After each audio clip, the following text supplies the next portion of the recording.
सबसे पहले मैं सभी स्टूडेंट के लिए एक अनाउंस करना चाहता हूं। आपके राइट साइड में वहां पर QR कोड लगाए हुए हैं हमने। जो भी आज का कार्यक्रम है उसका फीडबैक फॉर्म हमने तैयार किया गया है कि आज का कार्यक्रम किस प्रकार आपको लगा, अच्छा लगा या बुरा लगा। ये हमारे IPC कमेटी के लिए अत्यंत आवश्यक महत्वपूर्ण दस्तावेज होता है। तो I request to all the student, जाने से पहले आप लोगों को QR कोड स्कैन करके वो आपको अपना फीडबैक फॉर्म सबसे पहले भरना है।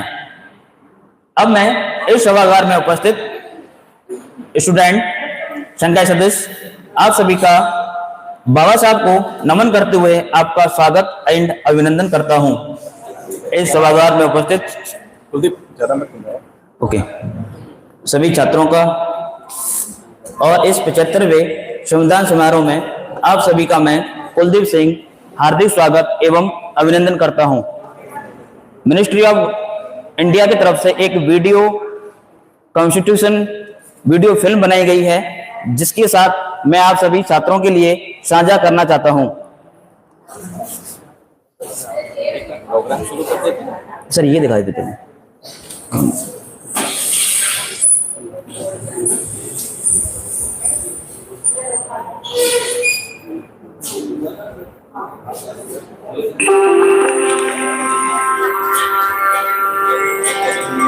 भारत दुनिया का सबसे बड़ा लोकतंत्र, मदर ऑफ डेमोक्रेसी।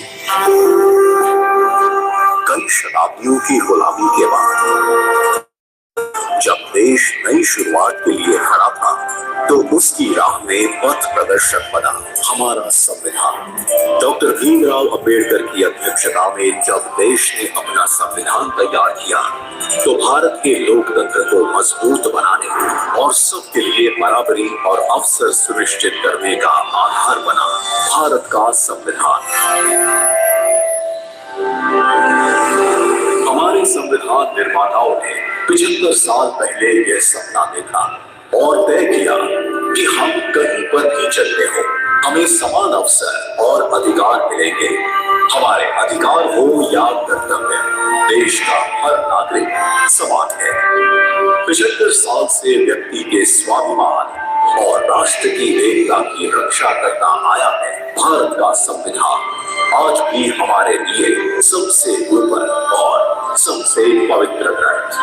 हमारा संविधान अनुच्छेदों के संग्रह से बढ़कर हजारों वर्षों की सभ्यता और परंपराओं की आधुनिक अभिव्यक्ति भी है। स्वतंत्रता के समय जो भारत के लिए कहा जाता था कि ये देश टिक नहीं पाएगा, वह आज विश्व की 5वीं सबसे बड़ी अर्थव्यवस्था है और टॉप 3 इकोनॉमी में शामिल होने के लिए तेजी से बढ़ रहा है। तो उसका श्रेय संविधान के मूल्यों को जाता है।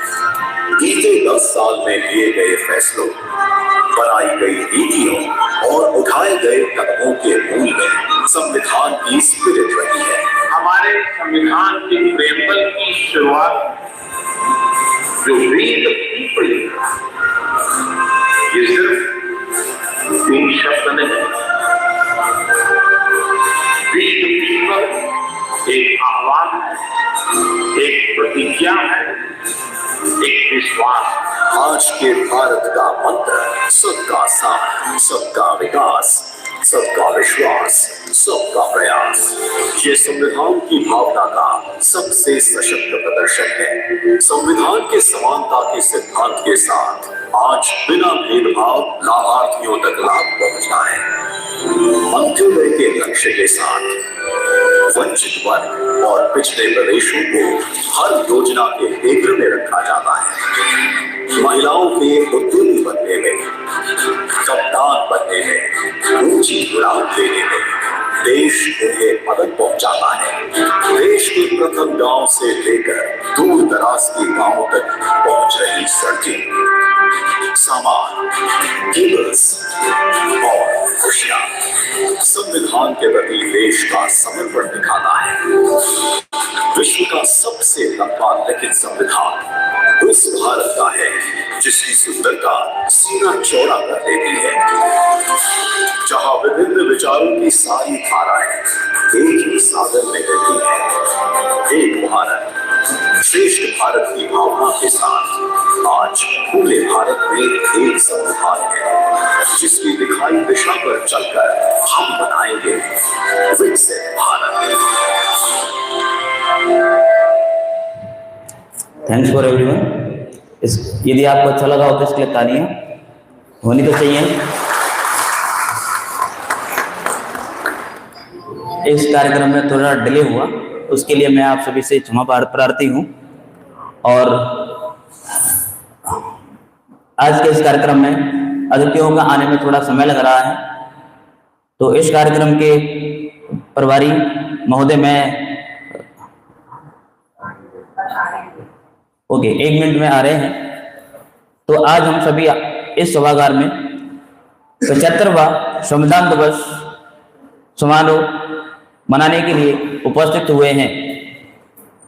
जैसा कि आपको विदित है कि बाबा साहब एक व्यक्ति नहीं थे, वो एक विचार थे और उन्हें शब्दों में बयां करना अत्यंत मुश्किल है। हमें बाबा साहब ने सभी शोषित एवं वंचित वर्गों के लिए जो भी महत्वपूर्ण कार्य किए गए, आज भी वो इस सदी के महानायक के रूप में जाने जाते हैं। और उन्होंने केवल दलित शोषित वर्गों के लिए ही वर्गों के लिए काम नहीं किया, बल्कि अन्य वर्गों के लिए भी महत्वपूर्ण कार्य किए गए। जैसा कि आज हमारे मुख्य अतिथि वह इस कार्यक्रम के अध्यक्षता कर रहे हैं, सभी अतिथिगण पधार चुके हैं। तो I request to chairperson of this programme doctor Seema Bhupendra ma'am, please come on the stage and take your seat. तालियां।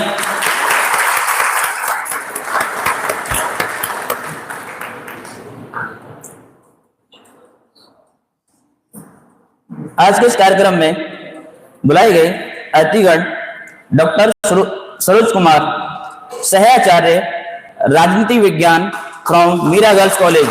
Welcome to sir. And now again doctor Sunil Kumar Khatik, assistant professor EFM from Meera girls Kanya college. Please take your seat. And now Gautam Lal Katara, ADO, please come on the stage.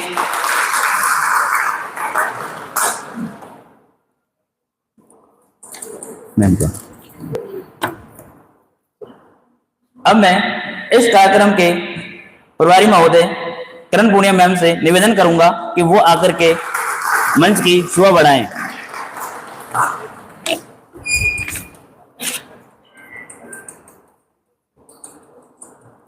आज के इस कार्यक्रम में पधारे हुए सभी अतिथिगण, संकाय सदस्य एंड सभी छात्रों का मैं इस सभागार में सभी का हार्दिक स्वागत एवं अभिनंदन करता हूं। कार्यक्रम की अगली श्रृंखला में कार्यक्रम के शुभारंभ हेतु मैं समस्त अतिथियों से निवेदन करना चाहूंगा कि वो बाबा साहब और गोविंद गुरु की प्रतिमा पर माल्यार्पण कर कार्यक्रम की शुभारंभ करें।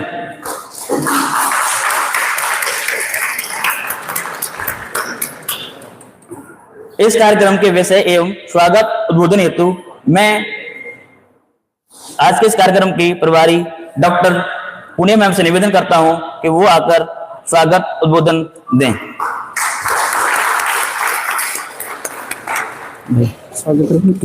चादर से नाम इस पर लिखे हैं, वहां से तो हाथी देती ना वापस उस वाले तो माला और एक वही माला उठवा लेते ना वापस डाले। नाम क्या है?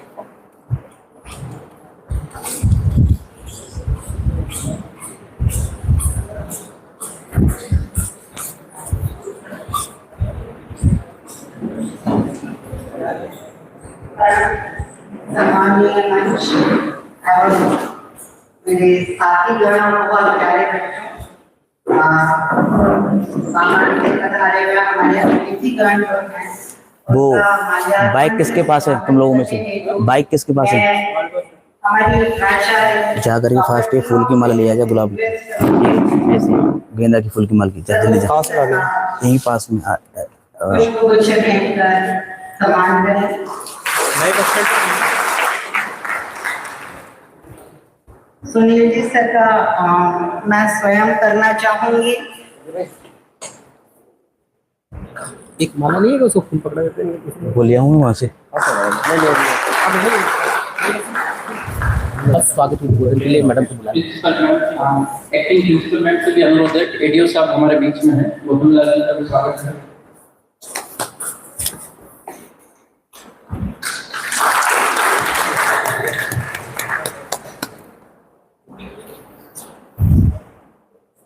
संविधान दिवस पर सर्वप्रथम सभी को बहुत शुभकामनाएं।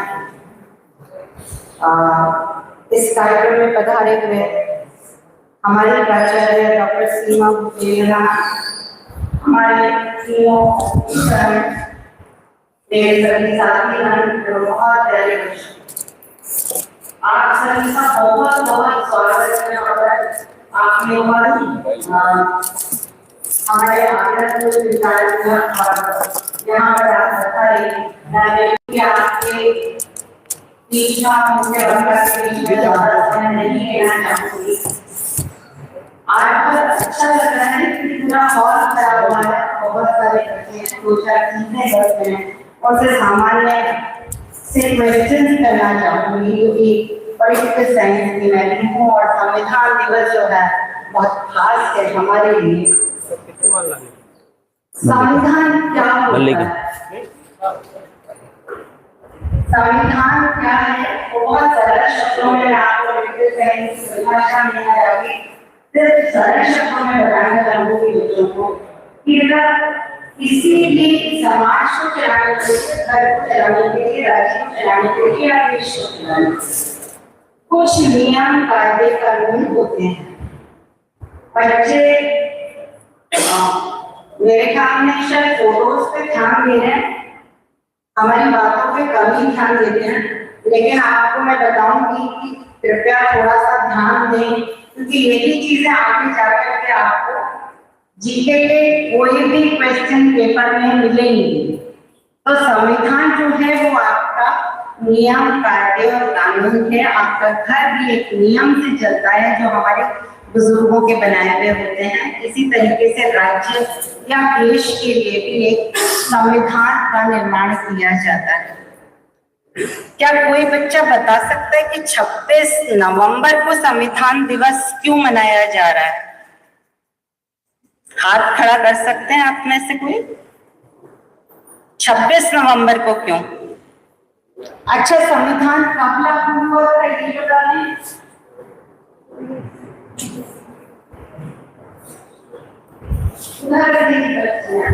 टेढ़ा रहेगा यहाँ से जी, इस बच्चे के लिए तालियां बजाते हैं। हमारा संविधान लागू हुआ, फिर संविधान भी बताओ 26 नवंबर को मना रहे तो क्वेश्चन वाले मन में उठता नहीं है, क्वेश्चन करना बंद कर दिया है। पेरेंट्स का बता देगा या चैट जीपीटी का बता देगा तो हमको क्वेश्चन करने की क्या जरूरत है। तो बेटा आपको मैं बताना चाहूंगी कि सब आप पॉलिटिकल साइंस में पढ़ते हैं कि हमारा संविधान कितने समय में बनके तैयार हुआ था? 2 साल 11 महीने 18 दिन। इसका मतलब 9 दिसंबर 1946 को हमारी संविधान सभा की पहली बैठक हुई थी जब हमारा संविधान बनना शुरू हुआ और 26 नवंबर 1949 को हमारी संविधान को स्वीकार किया था। तो 26 नवंबर को खुद ही स्वीकार कर दिया था, हमारा संविधान बनके तैयार हुआ। इसलिए 26 नवंबर को 2015 में ये डिसाइड किया गया कि 26 नवंबर को हम संविधान दिवस मनाया करेंगे। इसलिए आज आप यहाँ पे एकत्र हैं। जैसे 2 बातें समझ में आती हैं। 26 जनवरी 1950 को तो लागू हुआ, 26 नवंबर 1949 को स्वीकार किया गया। आपकी जीवन में कभी काम आएगा। चलिए अब हम बात करते हैं कि संविधान जो है वो हमें बहुत सामान्य जितने भी देश को चलाने के लिए जो भी हमारे नियम कायदे कानून है बताते हैं। लेकिन मेरा मानना ये है कि प्रत्येक व्यक्ति अपना कार्य करें और दूसरे के कार्य में हस्तक्षेप न करें, तो मेरे ख्याल में देश भर संस्थाएं सब बहुत आसानी से चल सकते हैं। ऐसा शायद हमारे पॉलिटिकल साइंस के ऊपर को जा रहा है यार बैठे हुए हैं यहाँ पे। Leave it as it is because your surface is not, it is not proper, it is not even surface. That is why it is happening. Right? So once you will, आप एक बार कर देंगे, so बाद में वो वापस से करेंगे। ये surface proper नहीं है और ये वाला ये बराबर बैठ नहीं रहा है। अभी तो बैठा था। ये जस्टिफाइड सिचुएशन में, आई गेस ये जस्टिफाइड सिचुएशन है, बराबर विजिबिलिटी हो रहा है ना, तो ये ऐसे में रहने देते हैं, जरा हिलाएंगे तो फिर वापस अपनी सेटिंग देखेंगे। आप सेटिस्फाइड हैं तो आप दे दीजिए, यदि ऐसा कुछ हो मुझे गंदगी नहीं करनी है। हाँ, बस एक बार डाल।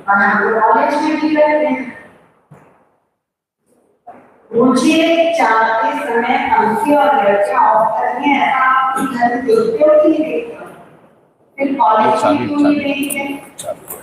पर ऐसी ही छोटी छोटी बातें हैं जिनका अगर हम प्रयास करें, संविधान जो बना है ये बना है। जूम इन करो ना यार, इसको जूम आउट करो ना। जूम आउट कर देंगे सर, उसमें कोई मतलब नहीं। देखो ना एक बार छोटा करो ना इसको।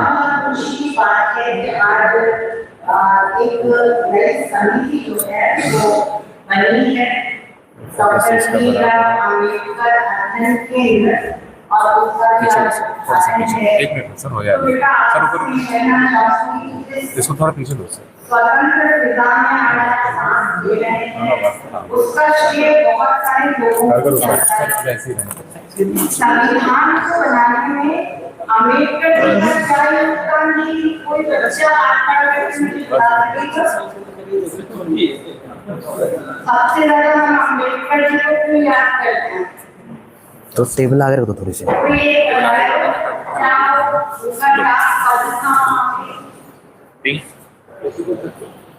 Good evening. अम्बेडकर साहब प्रारूप समिति के अध्यक्ष थे। प्रारूप समिति किसको कहते हैं? थोड़ा सा टेढ़ा है। जब आप घर बनाते हो तो मोटा सा डिजाइन बनाते हो कि नहीं बनाते हो? बस पहला मोटा डिजाइन बनाते हो प्रारूप समिति, और उसके अध्यक्ष का मतलब हमारा संविधान जैसा होता है ये डिसाइड करने वाली समिति, जिसके अध्यक्ष अम्बेडकर। मेरी टेबल टेढ़ी है भाई साहब, देखो।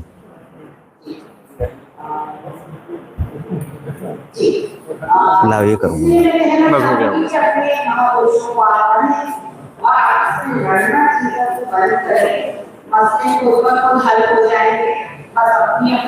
ठीक है सर।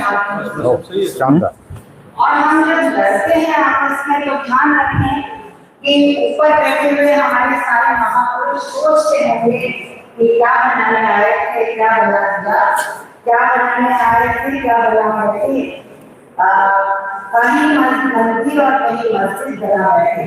हमसे तो अच्छी है जात परिंदों की कि कभी मंदिर पे जा बैठे और कभी मस्जिद पे जा बैठे। इसलिए कृपया चीजों को लड़ना पड़ता है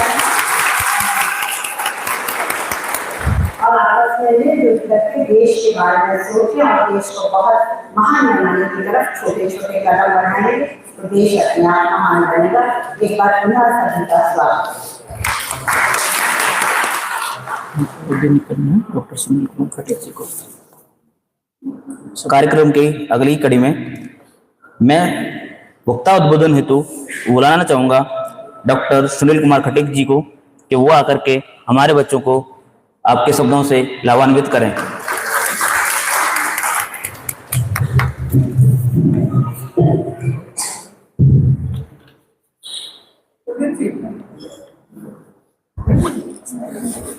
भगवान बिरसा मुंडा की जय। भगवान बिरसा मुंडा की जय। भगवान बिरसा मुंडा की जय। गोविंद गुरु महाराज की जय। गोविंद गुरु महाराज की जय। बाबा साहब अमर रहे। बाबा साहब अमर रहे। बाबा साहब अमर रहे। सभी स्वतंत्रता सेनानियों की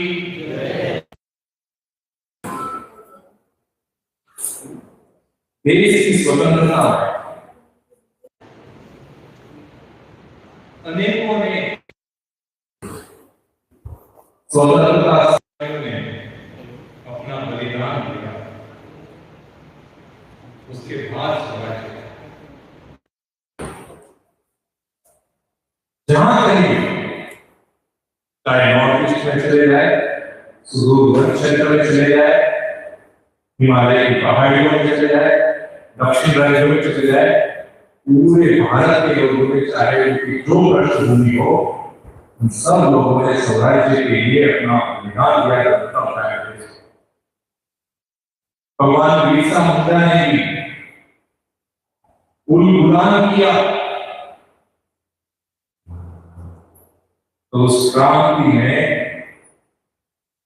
उनके साथ बिरसा पंथ हुई, एक अध्यात्म हुई। उनकी क्रांति के आदर्श भारत की मिट्टी से जुड़े हुए। जब पूज्य गोविंद गुरु महाराज ने अलग आंदोलन किया, तो उन्होंने इस सभा का गठन अंग्रेजों के विरुद्ध भी लड़ाई लड़ी और साथ में अपनी आध्यात्मिक सांस्कृतिक रूप से समाज को समृद्ध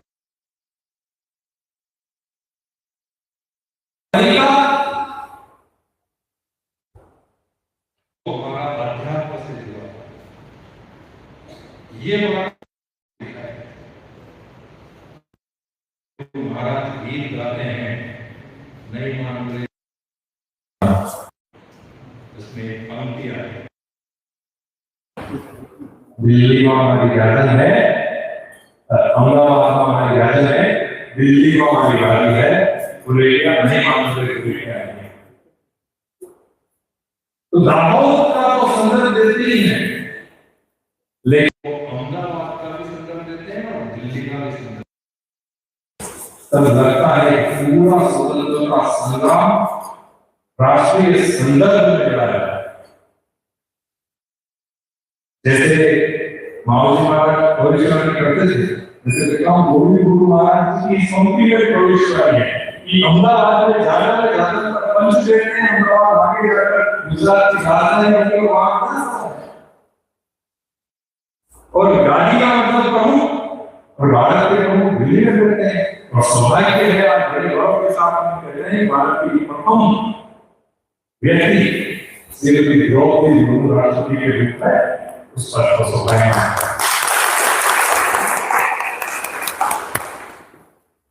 क्रांतिकारी स्वतंत्रता सेनानी के खून बहाने के बाद 1947 में आपको स्वतंत्रता प्राप्त हुई।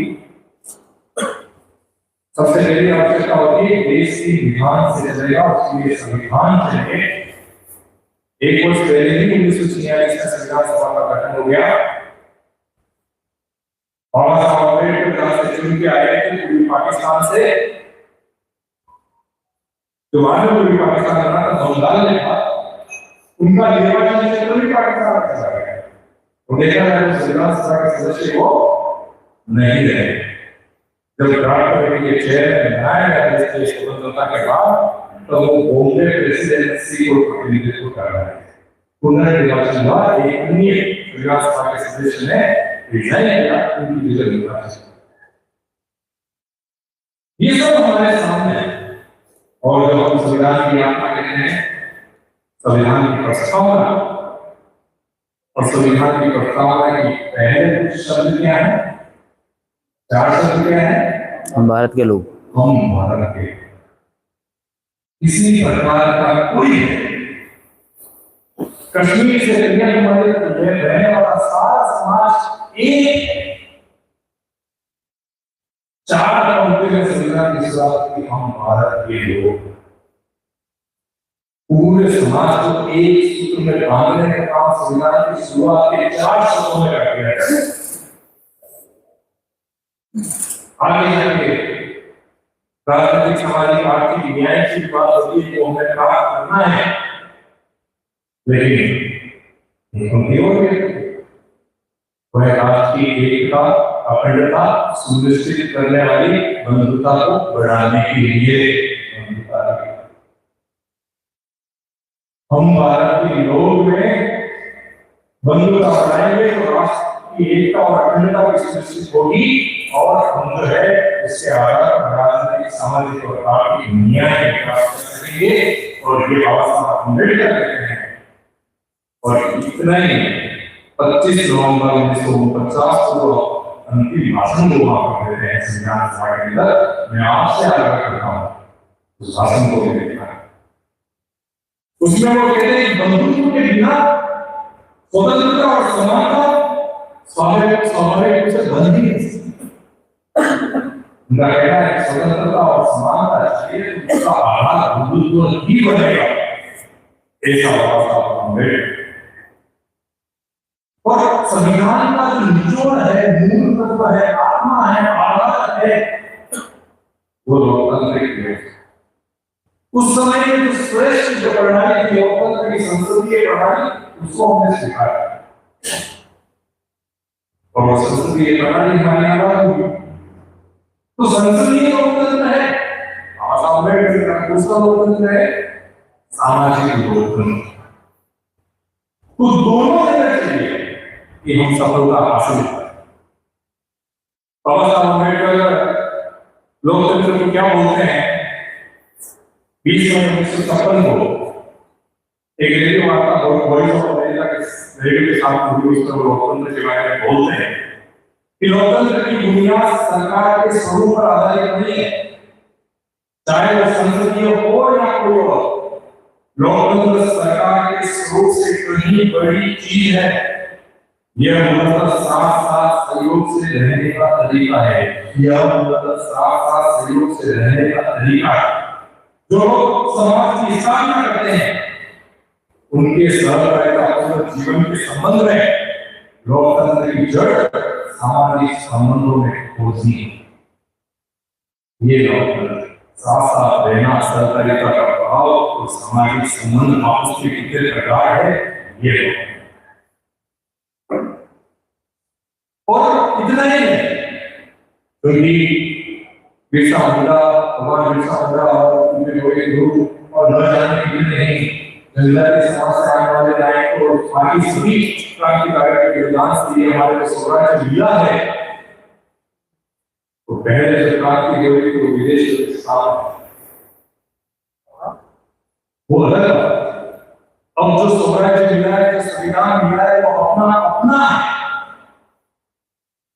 तो आर्थिक सामाजिक न्याय की जो लड़ाई होगी उसके तरीके कुछ और होंगे। बाबा साहब अम्बेडकर कहते हैं इसी अंतिम भाषण में 25 नवंबर 1949 को, मेरे विचार से सबसे पहले हमें अपने सामाजिक और आर्थिक उद्देश्य की प्राप्ति के लिए संवैधानिक तरीकों पर अडिग रहना। इसका मतलब है कि हमें क्रांति के उन्हीं तरीकों को त्यागना है। बाबा साहब अम्बेडकर और इतने नहीं, उनको जब लगता है कि कहीं पर कुछ बातें ठीक अलग से जा सकती है तो वो चेतावनी देते हैं। वो चेतावनी देते हुए कहते हैं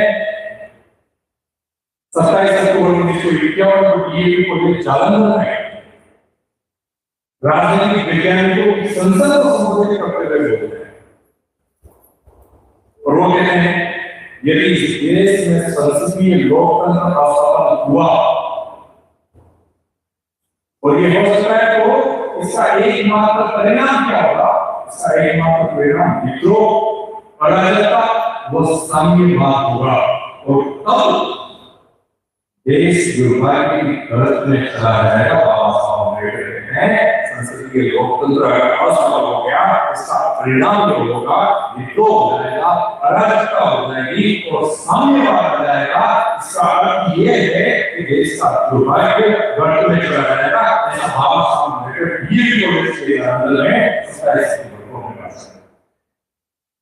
ये बाबा साहब अम्बेडकर चेतावनी देते हैं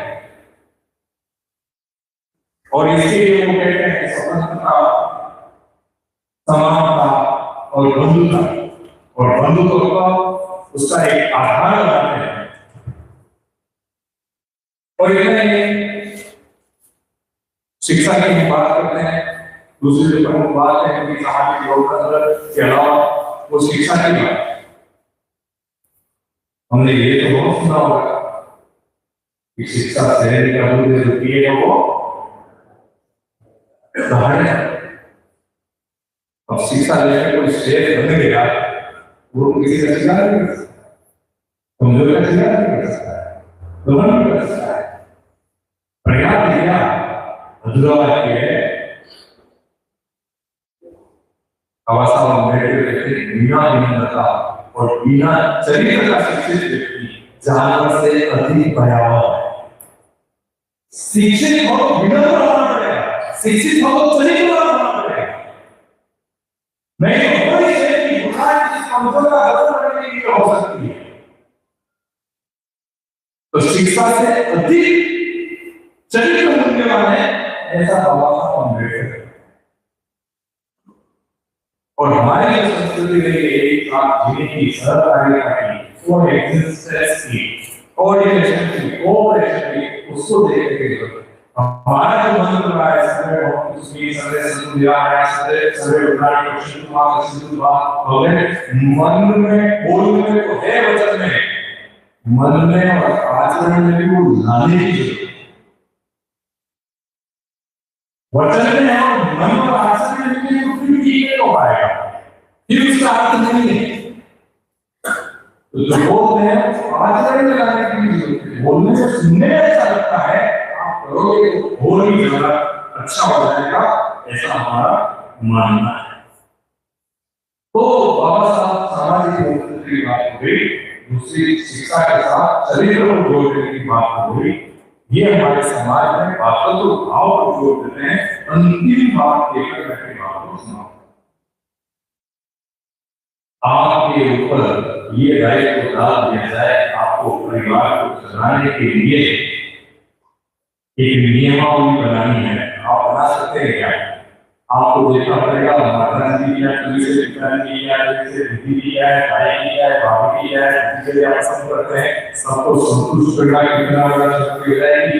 भारत का संविधान बनाना था, दुनिया में जितनी विविधता है वो सारी भारत में मिलेगी। चाहे भौगोलिक पृष्ठभूमि से देख लीजिए, चाहे संप्रदाय से देख लीजिए, जाति बिरादरी की पृष्ठभूमि देख लीजिए, दुनिया में जितनी भाषा है तो भारत में उतनी भाषा बोलिया है। लोग बहुत अच्छे स्तर के संपन्न है तो बहुत लोगों को बेसिक नीड भी नहीं है। कोई इजी एक्सेस है हर चीज के लिए, बहुत दूर रहने वाले लोग भी है, पहाड़ों में लोग रहने वाले लोग भी हैं, जहाँ कभी भी सरकार उनकी सरकार बाबा साहब अम्बेडकर की स्थिति को एक कहानी के रूप में बताऊंगा, उसके बाद अपनी बात को समाप्त करूंगा। एक पिता की दो बेटियां हैं, विवाह करवाया, पहली बेटी का विवाह करवाया एक बागवान की, फल और सब्जियों का व्यवसाय। दूसरी बेटी का विवाह करवाया कुम्हार की, मिट्टी के बर्तन और कला के बनाना का। विवाह के कुछ बाद उनको लगा चलिए चलते हैं वीडियो के सवाल और ऐसा तो जान लेते हैं। पहली बेटी के यहाँ गए, बेटी क्या हाल है, पिता ने लाड बढ़ाया, बेटी ने कहा मैं सब संतुष्ट है, बस इस बार जो है हमने बहुत सारी सब्जियां लगाई, बहुत सारे फूलों के पौधे लगाए हैं, इस पर से प्रार्थना करना कि इस बार बारिश थोड़ी ठीक से हो। पिता ने कहा ठीक है और विदा करें बेटी के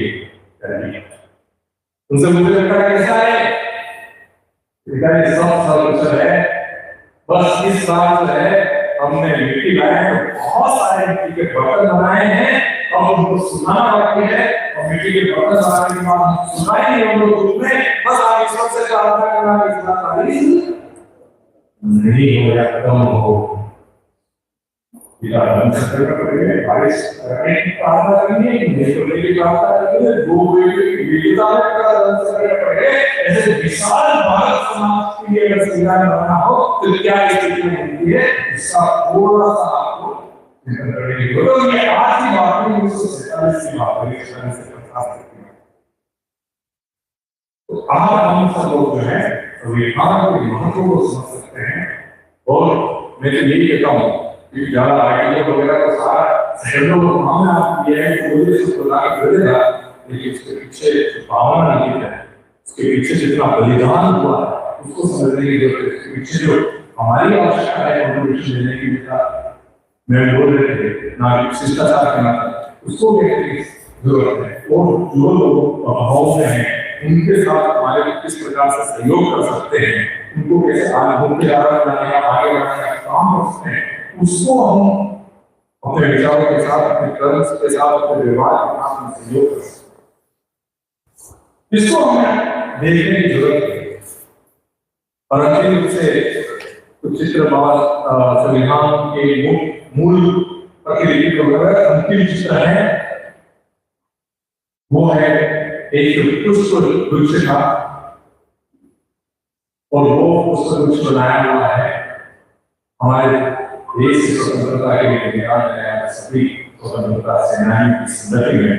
और मैं अपनी बात को समाप्त करूंगा संविधान सभा की प्राप्त कमेटी के चेयरमैन, संविधान सभा के चेयरमैन, संविधान सभा के सभी सदस्य और देश की स्वतंत्रता में योगदान देने वाले सभी राष्ट्रीय नायकों को अपना वंदन करते हुए अभिनंदन करते हुए अपनी बात समाप्त। बाकी तो ये प्रोग्राम इसी सबसे चलेगा। अब मैं इस कार्यक्रम की अगली कड़ी में डॉक्टर भीमराव अंबेडकर केंद्र के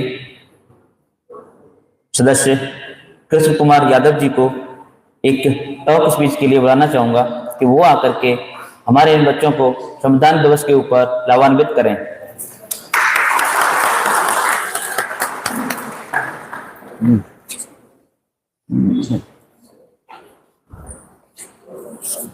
आज के समारोह की अध्यक्षता कर रहे हैं आज के कार्यवाह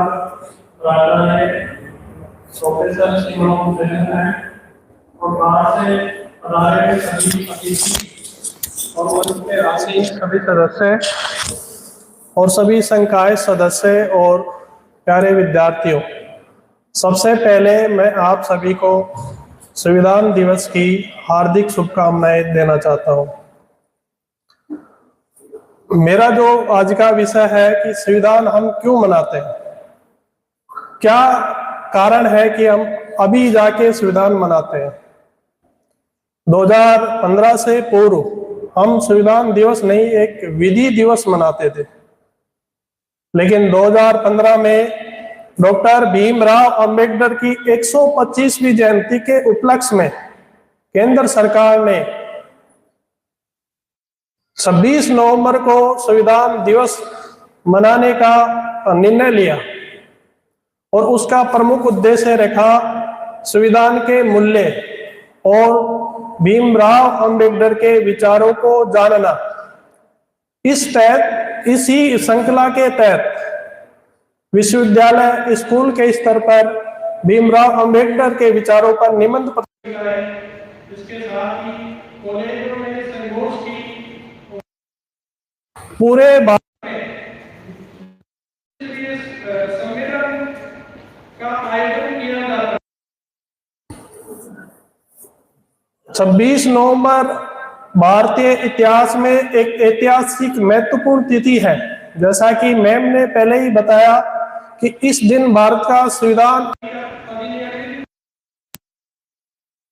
किया था। 2 वर्ष 11 माह 18 दिन 167 बैठक और 11 सत्र के बाद भारतीय संविधान को अंगीकृत किया गया था, जिसमें सबसे महत्वपूर्ण भूमिका डॉक्टर भीमराव अंबेडकर की रही थी। यह भारतीय संविधान हमें एक लोकतांत्रिक देश बनाने के साथ धर्मनिरपेक्ष और समतावादी समाज बनाने में महत्वपूर्ण भूमिका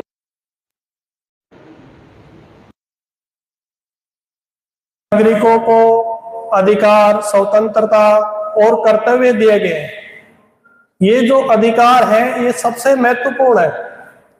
इसके लिए सबसे मेन बात है कि जैसे विश्व के जो अन्य देश थे उनमें जैसे महिलाओं को मताधिकार है, वो कुछ समय बाद दिया गया, या तो कई ऐसे देश है जिनमें संविधान लागू होने के 100 वर्ष बाद, किसी में 150 वर्ष के बाद, लेकिन भारत के संविधान जिस दिन लागू हुआ, लागू नहीं, जिस दिन घोषणा की गई, उसको अब स्वीकार किया गया, उसी दिन से सभी महिला पुरुष को समान मताधिकार दिया गया, जो एक लोकतंत्र की सबसे बड़ी नींव है। इन्हीं बातों के साथ मैं मेरा ये स्पीच समाप्त करता हूं और मुझे आमंत्रित करने के लिए धन्यवाद। Thank you. सभी स्टूडेंट्स से मेरा निवेदन है, कृपया करके बैठे रहें। अभी थोड़ा और कार्यक्रम बाकी है अपना। बस इस कार्यक्रम में नेक्स्ट स्पीच के लिए मैं बुलाना चाहूंगा डॉक्टर सुरेश कुमार जी को, वो आकर के अपना उद्बोधन दें।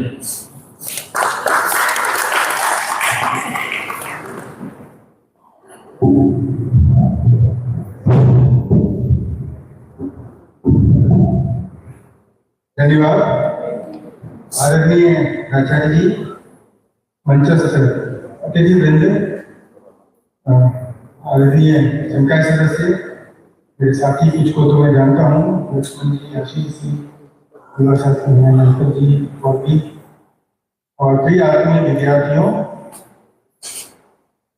उद्बोधन हो गया, भाषण सुन लिया, समुद्र प्रतीक्षा लंबी है, इसलिए मेरे समय में रुचि कम हो गई होगी, इसलिए अल्प शब्दों में मैं अपनी बात कहना चाहूंगा। फिर भी मुझे अवसर देने के लिए आपका आभार आयोजकों का। संविधान दिवस की सबको बधाई। बहुत मैं अपनी बात आगे बढ़ाने से पहले कुछ जयकारे लगाऊंगा, आप कृपया मेरा साथ दें, अनुरोध करूंगा। हम सबने वंदे मातरम का गायन किया है पिछले कुछ दिनों से। वंदे मातरम, वंदे मातरम। और एक छोटा सा गीत गाऊंगा, एक पंक्ति का, फिर उसके बाद आगे चलूंगा और कुछ भी जयकारे करेंगे। आप दोहरान नहीं करेंगे।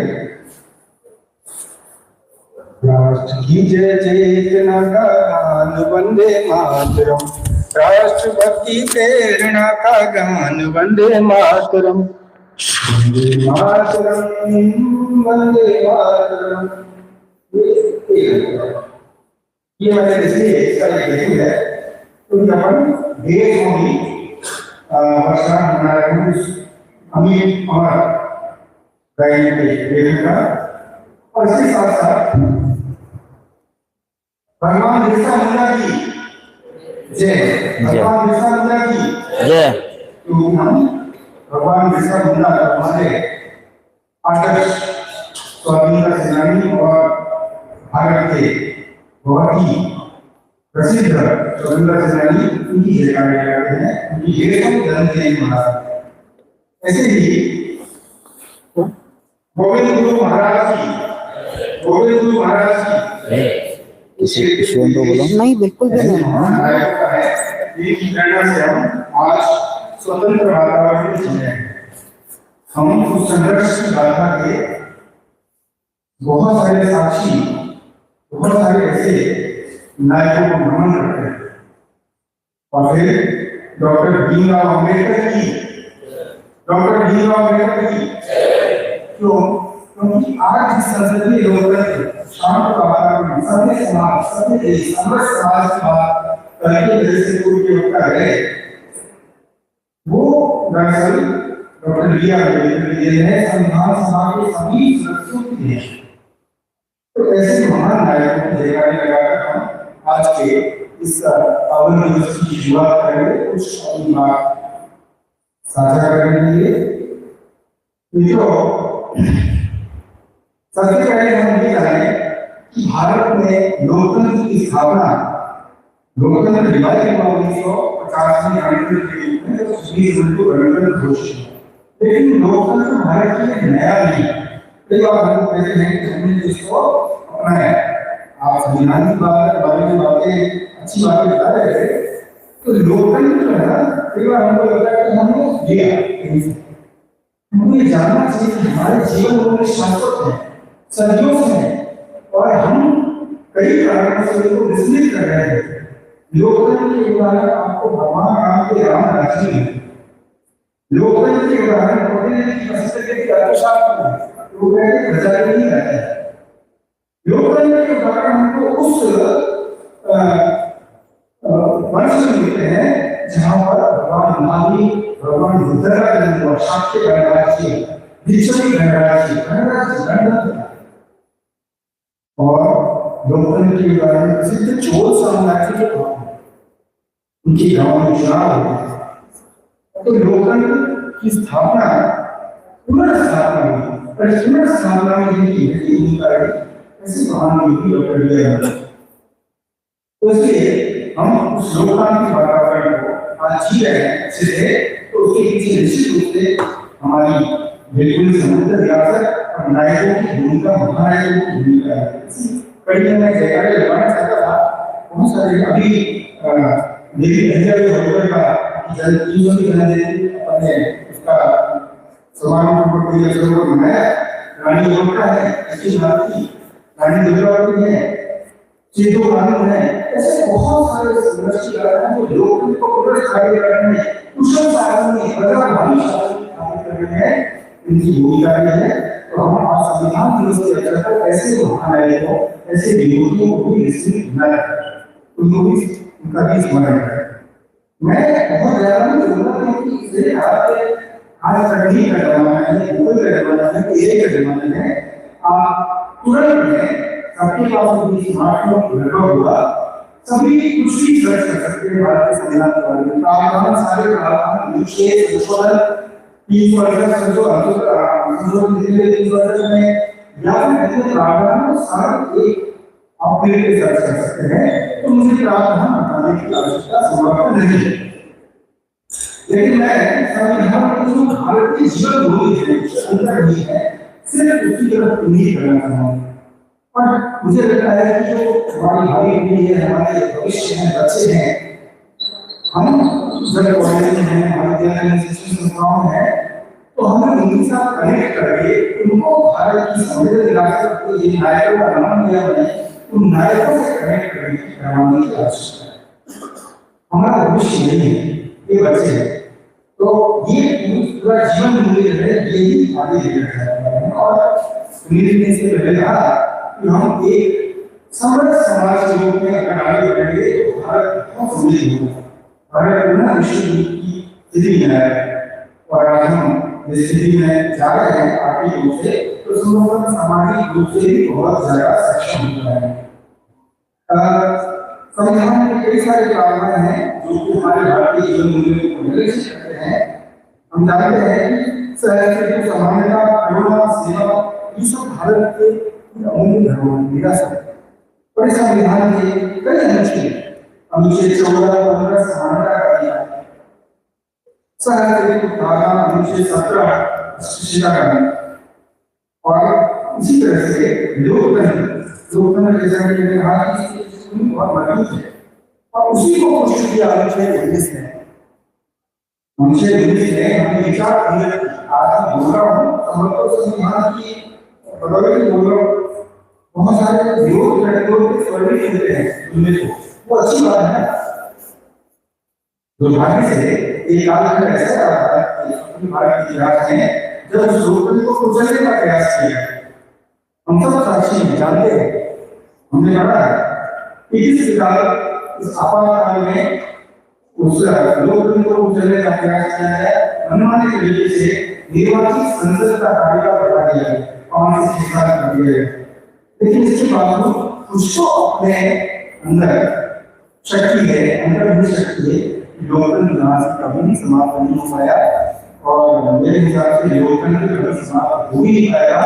विरोध भी जरूरी है, प्रतिरोध भी जरूरी है, और ये हमारी विरासत है। और ये अनुच्छेद है तो मैंने चर्चा की, चाहे 14, 15, 16 हो या 17 हो या 19 हो। इससे तो आगे बढ़ते हैं तो जीवन का अधिकार हम अपने यहाँ पर हम जानते हैं कि हमारे यहाँ पर कुछ करना है, जीवन के प्रति इतनी भावना है कि हम पशु के छोटी चीजों को भी खाना खाते हैं, उनके लिए कुछ डालते हैं।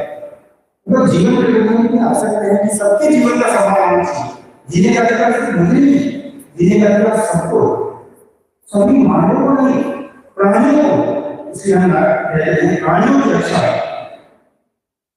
और देखिए कि अनुच्छेद 31 आप सबने सुना होगा, अनुच्छेद 31 आज की तारीख में भारतीय संविधान की सबसे मजबूत कड़ी पर निरंतर इसका विस्तार हो रहा है, इतना विस्तार हो रहा है। वो अनुच्छेद 31 जो हमें संविधान निर्माताओं ने भी जीवन में डाल दिया है, जीवन में डालने का कोई चीज नहीं। और ये अद्भुत है, ये अद्भुत इसलिए है क्योंकि आधुनिक काल में जो पश्चिमी लोग हमारे दावा करते हैं, हम लोग आप जानते हैं कि अमेरिका में भी जॉर्ज फ्लॉयड अभी हुआ की हत्या हुई है ना, अभी हुआ बैरक्स एंड बरिस भी प्रकट है। इंग्लैंड में 1928 तक महिलाओं, सभी महिलाओं को मरा ही ना दिया। दक्षिण अफ्रीका में इस जमाने में 20वीं शताब्दी में 1991 तक रणभेद की आधिकारिक नीति थी। और कई सारे देशों में हम देखते हैं आप लोग में वहां पर इस प्रकार से एक दूसरे के प्रति मार काट की प्रक्रिया चल रही है। ऐसे में अगर अपने संविधान में जीवन का अधिकार सभी के जीवन में सुरक्षा करता है तो निश्चित रूप से हमारी बड़ी गलती है। दक्षिण एशिया में जहाँ पाकिस्तान, बांग्लादेश, अफगानिस्तान, श्रीलंका के हाल ये है, उस बीच में इस अराजक व्यवहार के बीच में अगर हम एक सक्षम रूप से संविधान के साथ सर्वाइव कर रहे हैं तो ये हमारे लिए बड़ी उपलब्धि है। और हमें निश्चित रूप से आभारी होना चाहिए संविधान निर्माता का कि उन्होंने हमें इस प्रकार का संविधान दिया, जीवन में संविधान दिया। संविधान एक किताब नहीं है, चित्र है, चित्र और हर चैप्टर में हर भाग को हर भाग है, उसमें हर भाग में एक चित्र है जिसका कुछ न कुछ संकेत। मौलिक अधिकार में भगवान राम, जानकी, लक्ष्मण जब वो उसके विवाह में आ रहे होते हैं श्रीलंका से, उनका विजय के बाद तो उसका चित्र बनती है। और हर चार कल्याण में आधा चला है का वो पूरा कांग्रेस से स्टोन है, उसमें चित्र है गीता का और दूसरा चित्र है भगवान बुद्ध का, सम्राट अशोक के, धर्म प्रचार का, भगवान महावीर का, बहुत सारे चित्र हैं। झांसी की रानी लक्ष्मीबाई, इतने चित्र हैं, सबकी एक संकेत है। तो उन सभी संकेतों का तात्पर्य यही है कि ये एक पुस्तक नहीं है, एक जीवंत दस्तावेज है, एक ऐसा जीवंत दस्तावेज जिसके माध्यम से हम यहाँ पर भारत में लोग सभी समाज को बचाने में सक्षम हैं। और एक बात और लंबा नहीं निकलने और एक बात कहना चाहूंगा जिसकी पर इशारा किया कि हम किन्हीं ताकतों के बहकावे में या उनके कहे से कहीं अपनी सभ्यता को, अपनी भाईचारे को, बंधुत्व को नष्ट तो नहीं कर रहे हैं, इसका चिंतन उससे होना है। कई ऐसे तत्व होते हैं जो हमारी सफलता से खुश नहीं होते हैं, तो इसलिए हमें इसी संविधान के ऐसे प्रावधान जो भारतीय जीवन मूल्य के प्रावधान है उसके तहत हमको अपने भाईचारे को बनाए रखना है।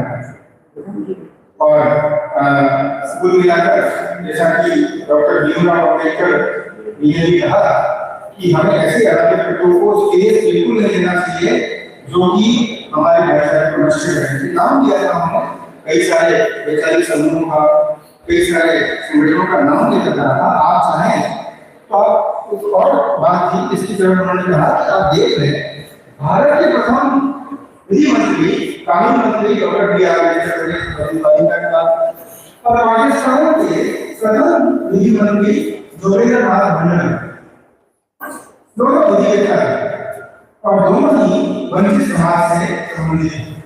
लेकिन घटना देखिए कि जोगेंद्र नाथ भंडारी पाकिस्तान के विधि मंत्री बने, इसी के प्रभाव क्या है हमारे 3 वर्षों के अंदर उनको विधि मंत्री से क्या कर गया, क्या नहीं देना पड़ा, उनको मतलब बनाए करके पाकिस्तान से वापस बाहर लाना।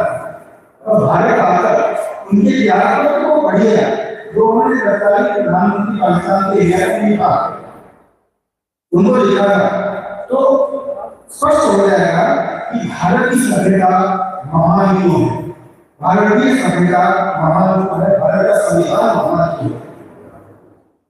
उस त्याग को विचार दृष्टि का त्याग सब कुछ लिखा हुआ है। और इसलिए मुझे लगता है कि जो संविधान है वो बहुत ही ऐतिहासिक जीवन दस्तावेज है और हमें त्रुटि है, कुछ कमी है तो संविधान को युगानुग बनाना चाहिए, बनाया है। अभी नारी शक्ति बंधन अधिनियम इस वर्तमान देश सरकार ने पारित किया। युगानुग था कि 1 आरक्षण महिलाओं को एक संविधान पारित किया गया, तो संशोधन भी हो गए, जब आवश्यकता हुई संशोधन भी हुए। कोई स्थिर तालाब का ठहरा हुआ पानी नहीं है और बना भी नहीं, पानी भटका हुआ है वो हमेशा स्वच्छ रहता है। तो भारत का संविधान ऐसा नहीं है एक बार भारत को संस्कार है तो बस खत्म, ऐसा नहीं। अमेरिका की तरह संशोधन नहीं कि वहाँ उनका खड़ा हो जाए कि वहाँ की स्थिति जैसी स्थिति हो जाए। भारत का संविधान अनुच्छेद 300 से लेकर विभिन्न प्रावधान है संशोधन को संशोधन नहीं किए जा रहे, इसको सोचिए तो युगानुकूल संज्ञानुकूल बनाने हम अपने समाज को भी युगानुकूल बनाए, हम अपने आचरण को भी युगानुकूल बनाए। और इसलिए मैंने को बहुत अच्छी बात कही आपने कि हम अपनी कर्तव्य के प्रति कितने हैं जागरूक हैं। इसलिए अभी मोदी जी ने प्रधानमंत्री के रूप में नागरिक शिक्षा रखा है, पंच परिवर्तन की बात की, पंच परिवर्तन की तरह पहुंचाए, पंच परिवर्तन में 5 प्रकार के परिवर्तन को अपनाए तो हम भारत एक्ट 2047 में विकसित भारत की तरफ संबंध कदम बढ़ा सकते हैं। और उसी में एक नागरिक शिष्टाचार आपने कहा कि कुछ गिर जाता है तो संभाल कर दे, प्लास्टिक और उपयोग करे, हम अपनी तरफ से हमसे अपेक्षा की जाती है, अधिकार का है हमें मिलता निश्चित रूप से है। आप राज्य या देश सरकार आपको सूचित करती है, लेकिन आपका भी कुछ कर्तव्य है, अपना भी कुछ कर्तव्य है, मेरा भी कुछ कर्तव्य है देश के प्रति। हम क्या किया, हमने समाज को किया, समाज को एकजुट किया गया या समाज को विखंडित किया, देश को एकजुट किया गया या विखंडित किया। 3000 गोलियां बोली जाती है भारत के जनमान के लिए, बाई का संविधान समर्थ है, 3000 गोलियां बोली जाती है। तमिलनाडु में खाने पाने की स्थान पाने की संस्कृति के संबंध जो नगर और मिजोरम में है, जिस तरह का पहनावा है समझो वो अच्छी गुजरात में नहीं, लेकिन उसको होगा, उसको ताकत है, उसको हमारे अंदर में सांस्कृतिक एकता है जो 75 वर्षों से निरंतर प्रगति कर रहे हैं, बढ़ी नहीं हो रहे। ध्यान रहे 1947 में भारत स्वतंत्र हुआ, उस समय जो आकार था उससे भारत का आकार और विकसित हुआ। पाकिस्तान धर्म के नाम पे, पंथ के नाम पे बना और 25 वर्षों के अंदर वापस विखंडित हो गया। और भारत सहिष्णुता का नाम रखा, सहिष्णु हुए हैं, इसका संविधान उल्लेख है। और भारत में और भी क्षेत्र जुड़े, पुदुचेरी जुड़ गया, गोवा जुड़ गया और एक पूरा राज्य देश सिक्किम भारत में जुड़ गया। तो कुछ लोग तो अपनी ताकत की अपने से प्रभावित होकर उस क्षेत्र जुड़े होंगे। ऐसे संविधान को हम निश्चित रूप से सहेज कर रखते हैं, समृद्ध रखते हैं और संविधानिक योगी हमें मर्यादा का पालन करें। लोकतंत्र होना चाहिए, प्रतिरोध विरोध होना चाहिए, प्रतिरोध विरोध के आप देश में टूटना चाहिए, समाज में होना चाहिए, बंधुत्व नहीं टूटना चाहिए। बस ये जो आह्वान है ये करके अगर अपन चलेंगे तो निश्चित रूप से हम हमारी सेवा संविधान में प्रगति कर पाएंगे। बोलने को बहुत सारी चीजें हैं, मैंने कहा कि आपके पास मोबाइल फोन है, आपके पास कंप्यूटर है, आपका है तो तुरंत एक क्लिक पर बहुत सारी चीजें संविधान के बारे में जानकारी प्राप्त कर सकते हैं। मुझे आज अवसर दिया बोलने का, आयोजकों का धन्यवाद। राज्य के गोविंद गुरु राज्य के भारतीय ने बात करा का आभार। आप सब निश्चित रूप से संविधान की प्रति श्रद्धा से बच्चों की कमिटमेंट कर पाएंगे, इसी आशा के साथ आपका धन्यवाद।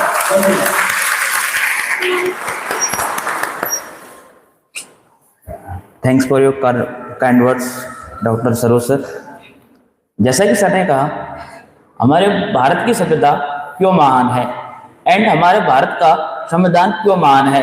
बच्चों, मैं आपसे रिक्वेस्ट करना चाहता हूं, इसी उद्देश्य से हमारे महाविद्यालय के अंदर डॉक्टर भीमराव अंबेडकर अध्ययन केंद्र स्थापित किया गया है, ताकि आओ संविधान को जाने और उसके बारे में बाबा साहब के जो विचार थे उनको भी आप तक प्रचार प्रसार करने हेतु उसके ही उद्देश्य से हमने ये अंबेडकर अध्ययन केंद्र की शुरुआत की है।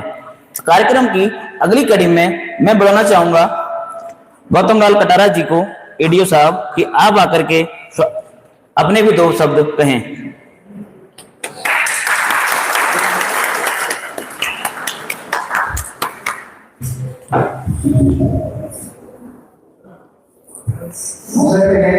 आप सबको संविधान दिवस की हार्दिक शुभकामनाएं। मंचस्थ हमारे प्रतिनिधिगण, गुरु राष्ट्रीय महाविद्यालय के समस्त विद्यार्थी सर और कॉलेज में अध्ययनरत समस्त संविधान को आगे ले जाने वाली युवा मैं 2 बातें अपना विषय समाप्त करूंगा। अंबेडकर ने बाबा साहब ने अंग्रेज में दूसरा लिखी भूवर सुदास, इसका हिंदी हुआ है सूत्रों की उत्पत्ति। उसमें बाबा साहब ने जो इस देश की मानसिक बुराई जो आज तक है सरकार में आगे हो गई, लेकिन ऐसा नहीं होता है कि बाबा साहब ने जिस विषय का खंडन किया था, वो आज भी मौजूद है और वो सूत्रों की उत्पत्ति वाले वो ये है कि आर्यों की जो भारत का जो सिद्धांत है उसका बाबा साहब ने जो जबरदस्त तरीके से खंडन किया था कि इस देश में कोई भी बाहर से नहीं आया है, सारे इस देश के मूल है। हम भारत के लोग और ये थोड़ी जो आज हमें पढ़ाया गया आजादी के बाद और मैक्स और इसको इस थोड़ी को भारत पर करने वाला वही देश मैक्सिमम था। हम भारत के लोग इस संविधान की जो पहला शब्द है जो इस देश को जोड़ने वाला शब्द है, उस मैक्सिमम का इस देश के आगे वाला जो सिद्धांत है, देश को लड़ने वाला सिद्धांत है, हम वर्तमान में जो पहले हमको दिखता है ये मानसिक बुराई का प्रतीक है। आज के दिवस में मैं आपसे आह्वान करता हूँ कि इस प्रकार के जो विषय इस देश में चल रहे हैं, मानसिक बुराई का ये जीवन है, निश्चित रूप से समाप्त नहीं होना चाहिए। एक छोटा सा विषय और मैं बताऊंगा, जनता में जो हिंदू विवाह अधिनियम है उससे कुछ चीजें चलती है, वो वही मेघालय पद्धति वाला जो विषय नहीं चलता है, जो हम भारत के लोग उनको जो जोड़ने वाला उनको एक रखने वाला है, उस प्रकार की चीजों को तोड़ता है। बहुत बाबा साहब अम्बेडकर ने मूल रूप से संविधान को भारतीय संस्कृति के दर्पण मानता हूं।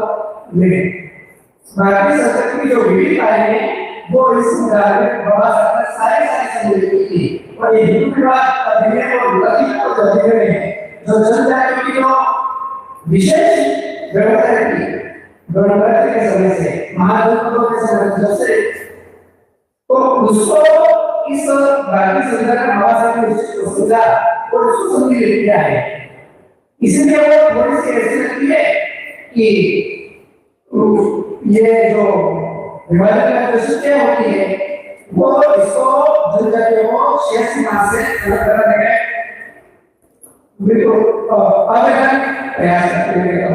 तो बाबा साहब ने बड़ा हमारे इस प्रकार की चीजें, इस प्रकार की मानसिक बुराई की दूसरी तरफ कोई भी बात नहीं, इस प्रकार की विचारधारा है इस देश को तोड़ने वाली, हम भारत के लोगों को तोड़ने वाली, इसका बिल्कुल ही खात्मा होना चाहिए, समाप्त होना चाहिए।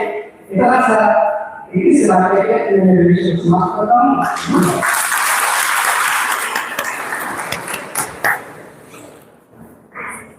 Thanks for your kind words Gautam Katara ji. अब मैं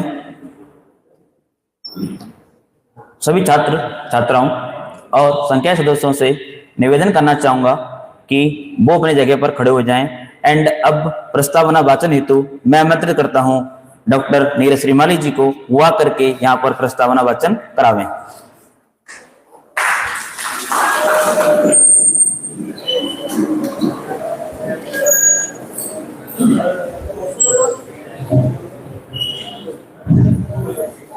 भारत के संविधान की आत्मा और उसके मूल्यों को प्रकट करने वाले उद्देश्य का मैं वाचन कर रहा हूँ। आप सभी इसे मेरे साथ जो है अपना नया बताइए में। हम भारत के लोग भारत को एक संपूर्ण प्रभुत्व संपन्न, भारत को एक संपूर्ण प्रभुत्व, समाजवादी, धर्मनिरपेक्ष, समान वर्गीय, पंथनिरपेक्ष, लोकतंत्रात्मक गणराज्य बनाने के लिए उसके समस्त नागरिकों को सामाजिक, आर्थिक और राजनीतिक न्याय, विचार, विश्वास, धर्म, अभिव्यक्ति और उपासना की स्वतंत्रता, प्रतिष्ठा और अवसर की समता प्राप्त कराने के लिए तथा उन सब में व्यक्ति की गरिमा और राष्ट्र की एकता और अखंडता सुनिश्चित कराने वाली बंधुता बढ़ाने के लिए दृढ़ संकल्प होकर अपनी इस संविधान सभा में आज तारीख 26 नवंबर 1950 को एतद द्वारा इस संविधान को अंगीकृत, अधिनियमित और आत्मार्पित करते हैं। जय हिंद।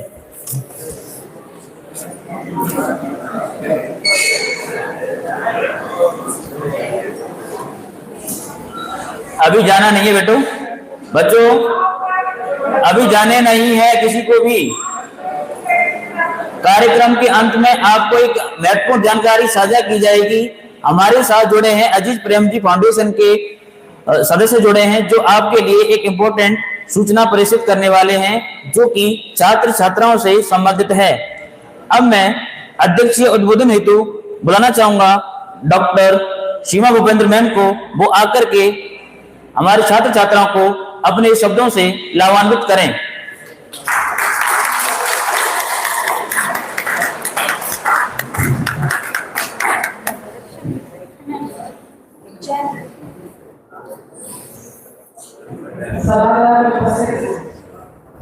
सभी को संविधान दिवस की बहुत शुभकामनाएं। आज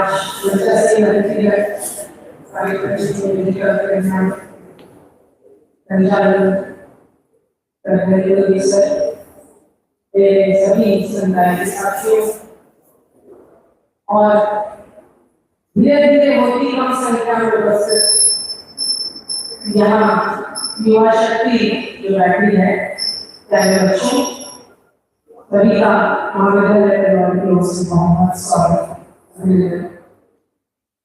मुस्कुराहट आ जानी चाहिए क्योंकि आपकी पढ़ाई कार्यक्रम आप परेशान ना हो, क्योंकि जिस तरह की भाव मुद्रा आपकी पिछले समय से देखी जा रही है, उसमें एक ही बात समझ में आई कि सोए हुए को तो जलाया जा सकता है, लेकिन जले को कैसे जलाया जा सकता है। बहुत कुछ संविधान के बारे में और किताबों में पढ़ते हैं। Is it possible if we can organize it by tomorrow? वही ना, बच्चे नहीं आएंगे। सर आपका सहयोग तो चाहिए होगा इसमें। बच्चे नहीं है भाई, इसीलिए तो आपका सहयोग चाहिए हमें। देखिए जो भी कर रहे हैं हम लोग आपसे सहयोग से ही कर रहे हैं, करेक्ट ना। बात ये है कि अभी बहुत ज़्यादा हो गया, अभी बच्चों को जो भी करेंगे तो ये बेमन से बैठेंगे। चलो ठीक है, कल कर लेते हैं। कल आप मुझे टाइम बता दो कितने बजे और थोड़ा आपका सहयोग चाहिए। ये ज़्यादातर बच्चे ना मेरे पीछे बैठे, मेरी क्लासेस के बच्चे ही हैं मैथमेटिक्स के। मेरे बच्चों को तो मैं लाने की मेरी गारंटी है। ठीक है। कितने होंगे बच्चे? 50 एक तो बच्चे मिल जाऊंगे मेरे बच्चे, बढ़िया। और मैं सबको बुला लूंगा मैं। ठीक है, कोई नहीं, कल कर लेंगे। 11:30 11 बजे तक। अभी बच्चों का इंटरेस्ट भी बहुत टाइम हो गया। 11 साढ़े 11 कल आ जाओगे। 10:30 बजे का 10:30 मेरी क्लास है, 11 बजे सर्विस कर लेते हैं और ये भी तो कंटिन्यू करते हैं। बच्चों की ओर भी इस बात को ज्यादा बच्चों का ही ध्यान दिलाना चाहूंगी, इस युवा पीढ़ी का ही ध्यान दिलाना चाहूंगी कि आप ही को आगे बढ़ना है और इस धरोहर को, इस अमूल्य वरदान को, इस गिफ्ट को जो संविधान के रूप में इस देश को दिया गया है, उसको कैसे संभालना है, उसकी नींव को कैसे कितना ही मजबूत करना है जितना मजबूत में दिया है। मैं बहुत ज्यादा नहीं कहना, सिर्फ युवाओं से ये कहना चाहती हूँ कि इसको मात्र एक किताब और सिलेबस का निर्धारण नहीं, बल्कि इन सारे मूल्यों को जो निहित है इस संविधान में है, जिसकी आत्मा प्रियमन कहा जाता है, अभी जिस काम में जिसकी शपथ ली, उस हर एक शब्द को महसूस करेंगे तो आगे बढ़ना है। यही उद्देश्य हमारे निर्माताओं का था। इतना लंबा बलिदान, इतनी देश की सेवा, इतनी गहरी भावना, इतनी विविधताओं और अनेकताओं के बावजूद एक देश को एकजुट करके रखना, यूनिटी इन डाइवर्सिटी का जो सूत्र है, सबको एक राष्ट्र, एक साझा उद्देश्य, एक साझी पहचान देश को हम दे पाए। और इतनी मजबूती से आप सभी बच्चे उच्च शिक्षा इस कार्य में एकदम स्वच्छंद और स्वतंत्र माहौल में सांस ले पा रहे हैं। ये सब हमारे निर्माताओं की, हमारे देशभक्तों की, वीर सेनानियों की देन है। तो आपका कर्तव्य नहीं बनता कि आप अपने अधिकारों को समझने के बाद अपने कर्तव्यों को किसी भाव से जो है वो पूरा करें। और बहुत सिंपल सी बात है कि समानता का भाव, करुणा का भाव, सौहार्द का भाव, सामंजस्य का भाव जो मैं अपने लिए सोचता हूँ वही दूसरे के लिए हो, ऐसा भाव बहुत मुश्किल नहीं है।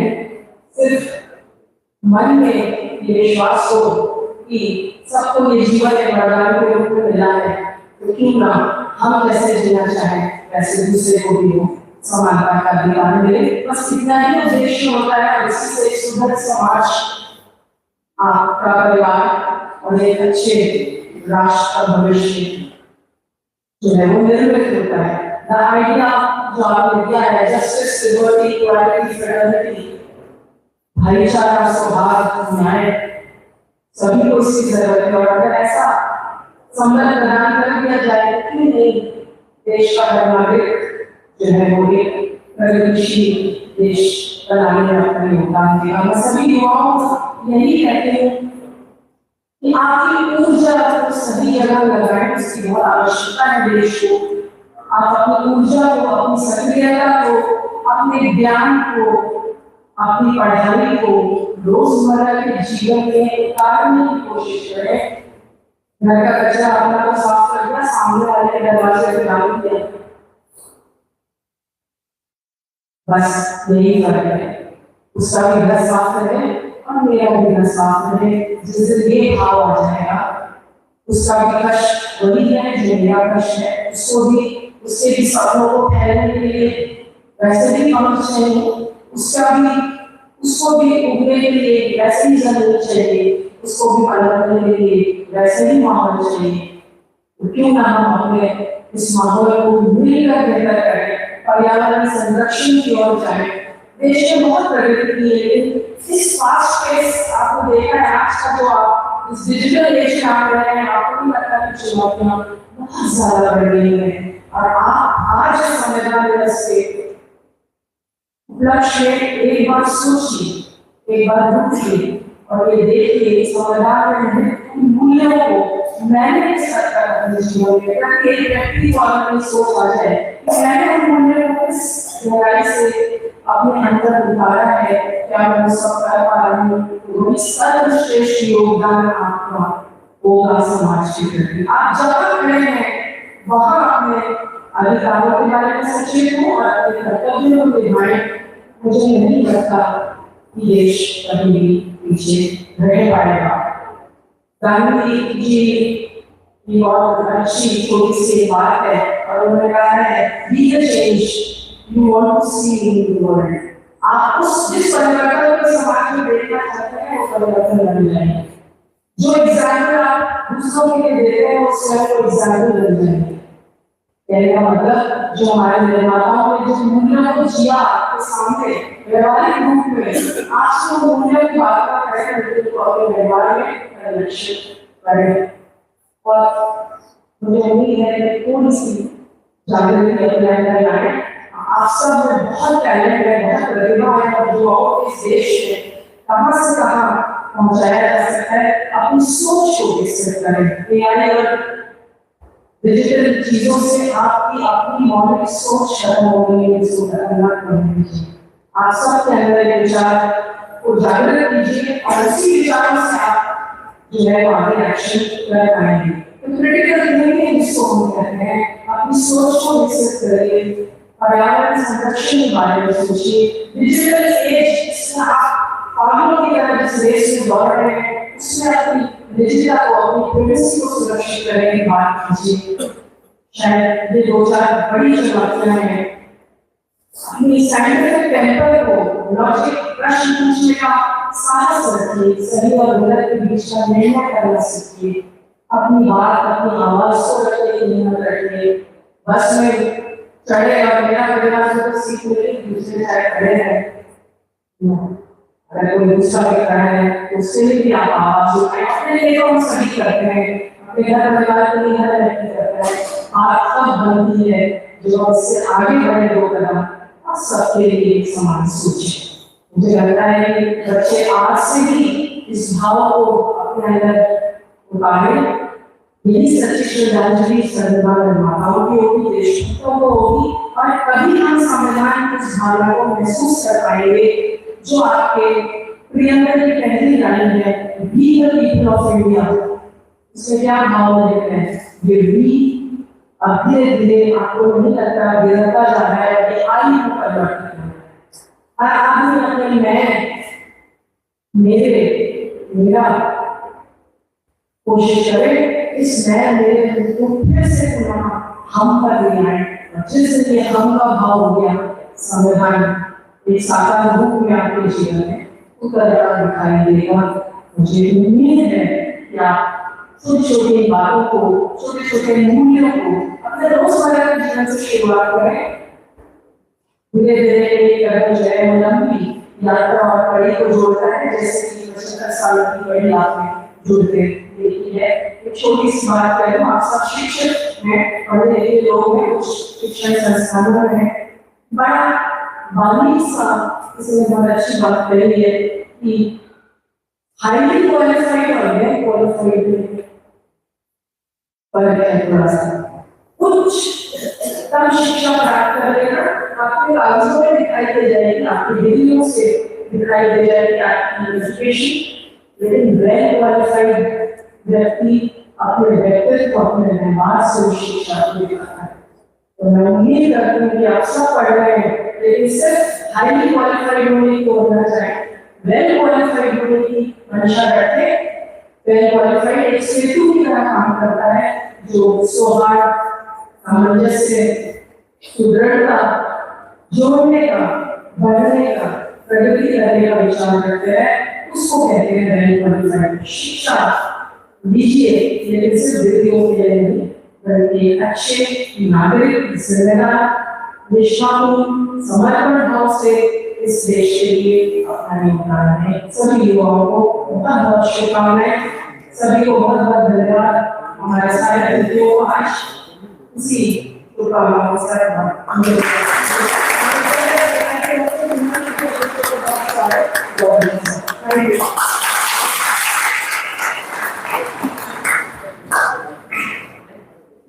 Very thankful to ma'am for your kind words. अब कार्यक्रम की अंतिम श्रृंखला में मैं आमंत्रित करता हूं आभार प्रकट करने हेतु मुरलीधर मीणा जी को, वो हमारे छात्र छात्राओं और अतिथिगणों का आभार प्रकट करें।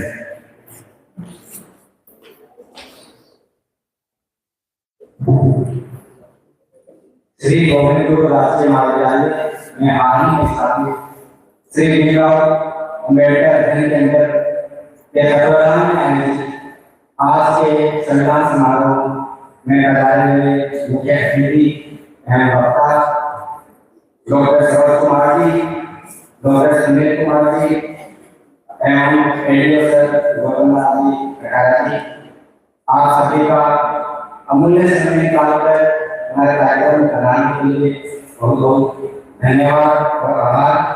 आपके द्वारा ये शानदार उद्बोधनों से हमारे इस कार्यक्रम में 4 साल लग गए हैं और निश्चित रूप से हम सभी इससे लाभान्वित हैं।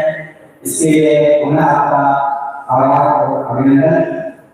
आज के कार्यक्रम की अध्यक्षता कर रहे कार्य प्राचार्य आदरणीय डॉक्टर शिवचंद्र, डॉक्टर अम्बेडकर अध्ययन केंद्र की प्रणाली में सभा में उपस्थित महाविद्यालय के समस्त वरिष्ठ सदस्य और मेरे साथी सदस्यों, सभी विद्यार्थियों, आप सभी का कार्यक्रम में उपस्थित होने और इसे सफल बनाने के लिए आप सभी का बहुत आभार और धन्यवाद।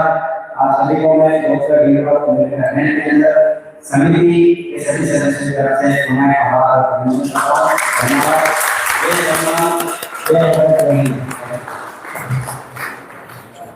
मैं अभी एक इंक्वायरी आपके साथ साझा करना चाहता हूं सभी स्टूडेंट के लिए।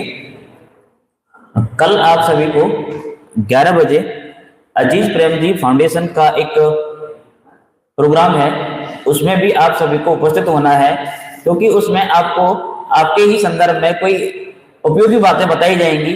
वो केवल एक विजुअल है, एक पीपीटी है 20 मिनट की। तो मैं सभी छात्रों से अनुरोध करूंगा कि वो कल आकर के 10 या 11:30 बजे वो दोबारा इस सभागार में उपस्थित होवें। और साथ ही साथ आपके राइट साइड में दोबारा कहना चाहूंगा, आपके राइट साइड में उधर QR कोड्स लगे हुए हैं। आप जो आज हमारा कार्यक्रम हुआ है उसका आपको फीडबैक देना अनिवार्य है, क्योंकि ये हमारे IQAC कमेटी के लिए एक महत्वपूर्ण दस्तावेज होता है, ताकि हम आगे और इस कार्यक्रम को और बेहतर कर सकें।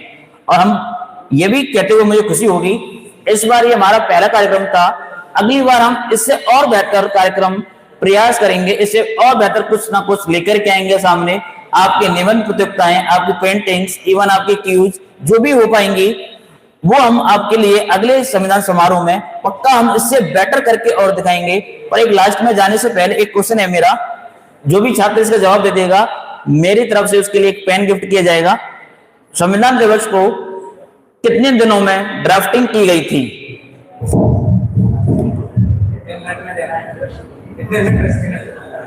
कितने दिनों में इसकी ड्राफ्टिंग करके तैयार की गई थी? कोई स्टूडेंट है? बिल्कुल आ जाओ, यहाँ 2 गर्ल्स हैं अपने सामने, बता दो एक बार, इनकी ताली हो जाए इनके लिए जाने से पहले।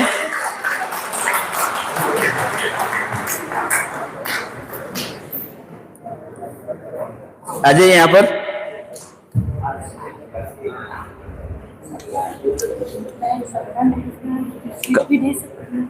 नहीं स्पीच में स्पीच की करी नहीं, स्पीच नहीं, आंसर बोल दो आप तो, ओनली आंसर। संविधान को बनने में कितना समय? वर्ष 11 माह। बिल्कुल सही, इनका एकदम सही आंसर है। संविधान को फाइनल ड्राफ्टिंग करने में 2 साल 11 महीने 17 दिन का समय लगा। और आपका नाम क्या है? महक व्यास। ठीक है, आप मेरे से कल आकर के मेरी तरफ से एक पेन ले जाइए महक व्यास जी, और इसके लिए ताली हो जाए महक व्यास के लिए। अब इस कार्यक्रम का मैं okay ma'am, thank you for coming for all of us.